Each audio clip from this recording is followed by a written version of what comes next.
Friends, ABC juice. இந்த ABC juice பற்றி சமீப காலங்களாக நாம் கேள்விப்பட்டு வருகிறோம். பொதுவாக ஒரு குறிப்பிட்ட பழங்களை மிக்சியில் அடித்து டேஸ்டிற்கு தகுந்தவாறு சில பொருட்களை சேர்த்து ஜூஸ் தயார் செய்து குடிப்போம்.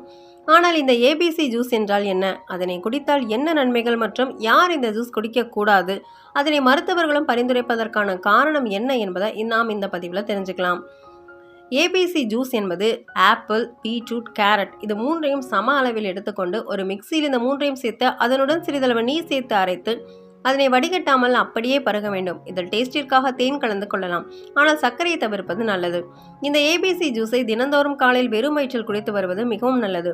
ஆனால் காலையில் குடிக்க இயலாதவர்கள் காலை சாப்பாட்டிற்கும் மதிய சாப்பாட்டிற்கும் இடையில் குடிக்கலாம், அல்லது மாலை நேரங்களில் இதை பருகி வரலாம்.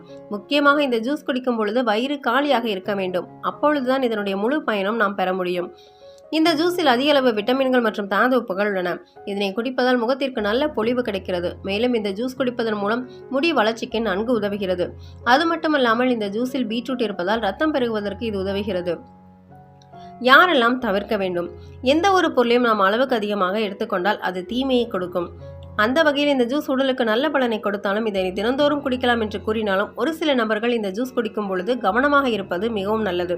கிட்னியில் கல் உள்ளவர்கள் இந்த ஏபிசி ஜூஸ் குடிப்பதில் சற்று கவனமாக இருக்க வேண்டும். அதற்காக அவர்கள் குடிக்க வேண்டாமா என்று கேட்டால் கிடையாது. இவர்கள் வாரத்திற்கு 2 முறை அல்லது 1 முறை இந்த ஜூஸ் குடிக்கலாம். ஏனென்றால் பீட்ரூட்டில் ஆக்சிலின் இருப்பதால் இது கிட்னியில் உள்ள கல் உருவாகுவதற்கு காரணமாக இருக்கிறது. எனவே கிட்னியில் கல் உள்ளவர்கள் இந்த ஜூஸ் குடிப்பதால் சற்று கவனமாக இருக்க வேண்டும். மேலும் இதனை காலை உணவாக மட்டும் எடுத்துக்கொண்டு நேரடியாக மதிய உணவு உண்பவர்களின் லோ பிரஷர் உள்ளவர்கள் இதனை தவிர்த்து கொள்வது நல்லது. ஏனென்றால் லோ பிரஷர் உள்ளவர்கள் இந்த ஜூஸ் மட்டும் குடித்துக்கொண்டு மதிய உணவு சாப்பிட்டால் அவர்களுக்கு மேலும் லோ பிரஷர் ஏற்பட்டு மயக்கம் வரலாம். எனவே அவர்கள் வாரத்திற்கு 1 முறை அல்லது 2 முறை இந்த ஜூஸ் குடித்து கொள்ளலாம். அதுபோன்று நீரிழிவு நோய் உள்ளவர்கள் இந்த ஜூஸ் குடிப்பதை தவிர்த்து கொள்ளலாம். இந்த ஜூஸ் குடிப்பதால் அதிக அளவு நன்மைகள் உள்ளன.